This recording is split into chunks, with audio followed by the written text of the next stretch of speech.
Good Monday, Cup of Sales Joe. We all know there's been a lot of press and attention on the economy given everything right now. So we see stock price charts and economic charts, but let me ask you, what does your chart look like?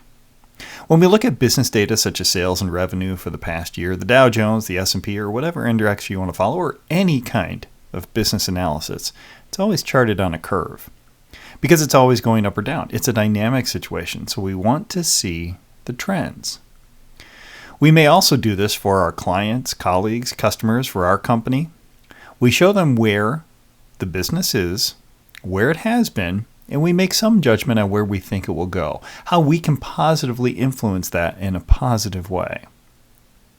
So if we pour this much time into looking at business trends, why don't we pay the same attention to our own personal trends?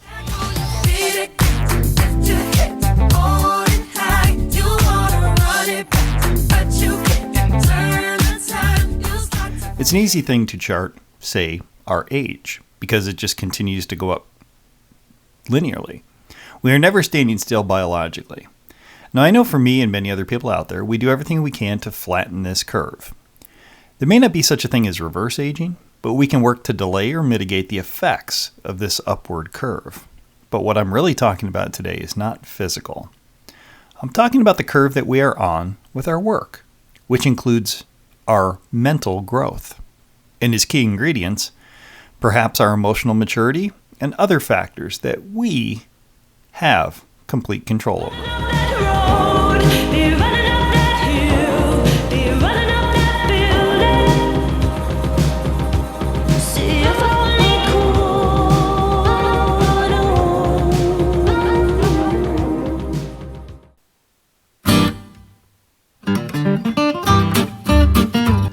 Hey, Cup of Sales Joe, it's Scott, and I'm sure you have all experienced, just like I have, either in your hometown or while you're traveling, a little independent coffee house or coffee shop that you really enjoyed.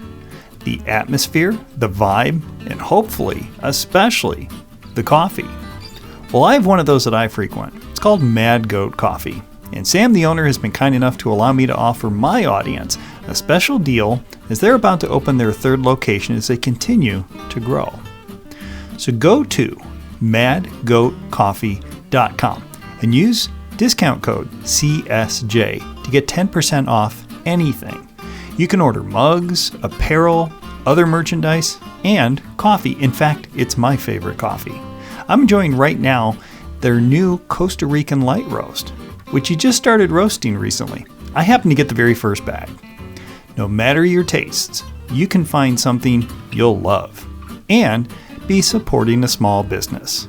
So, visit madgoatcoffee.com and use code CSJ to save yourself 10%.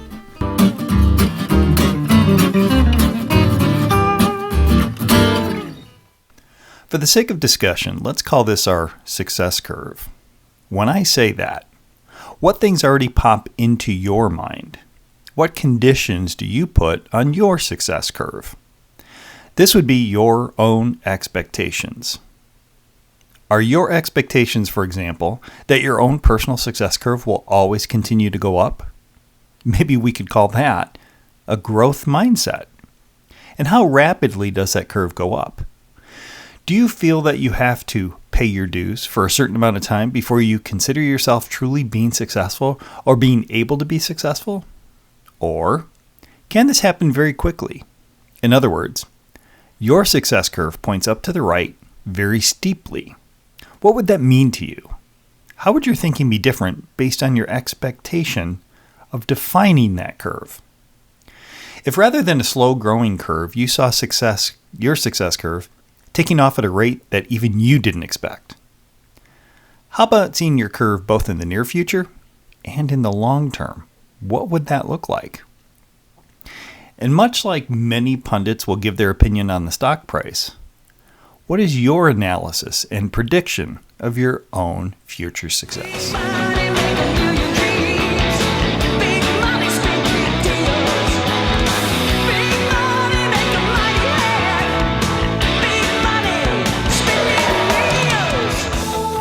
Now, with any good graphs, we need to label each of the axes. Obviously, what we are talking about on the x-axis at the bottom is time. What those increments of time look like depends on what you want to take a look at. Maybe see your growth happening daily, or weekly, or monthly. What if you took a look back over the last 10 years of your work? What would that curve look like if you used a year as the increment of time? In the last 10 years, how much have you grown or gotten closer to your definition of success? This is an important question to ask because we always hear it from almost every investment company, right? In the advertisements. Past results are not indicative of future performance. But they always say it, and they always show it, because historical data is very important to determine what this curve will look like in the future. And it's less about our ability to predict our future, and it's more about setting the expectations and putting things in motion to make this curve look the way we want it to. Let me repeat that. It's less about our ability to predict our future. It's more about setting the expectations and putting things in motion to make our curve look the way we want it to. This is kind of like insider trading, yet this kind is completely legal and free.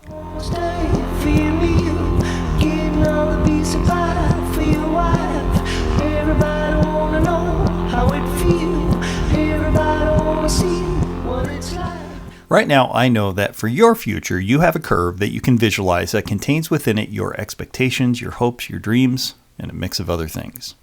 So what does that curve look like? I'm serious. Take a moment now and draw it out. Give yourself some black and white evidence of the trajectory you're on. And maybe when you have to commit to it rather than just dream about it, then you become more realistic, don't you? But please do this. Draw it out.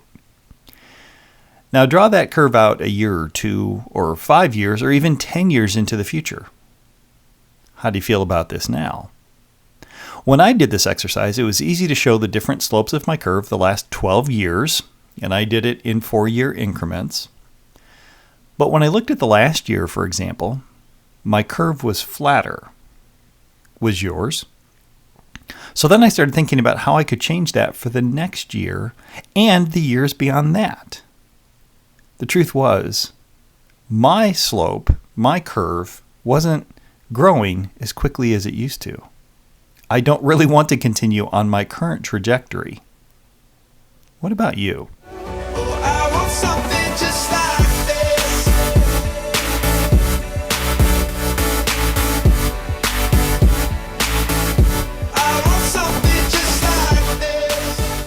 I've always thought that one of the most self-aware and productive habits is to understand the consequences of our current actions on our future. Things like delayed gratification, deep work, and understanding our own power in our life are all ingredients that feed into this. Not only knowing that we can have a profound influence on our own future, but exactly how that works. How what we do today will impact our lives next week, next month, next quarter, next year, and in 10 years. But most of the time, we don't behave as if that's the case, do we? What if it was true that what you do this week may determine the next 10 years of your life? Is that a scary proposition or an exciting one? I think that's where we do have a choice. And without making a conscious choice with all the things that we've talked about already, then I think sometimes we default to only thinking about today. And sometimes those decisions are not what will benefit us in the near or long-term future. And grow as we go.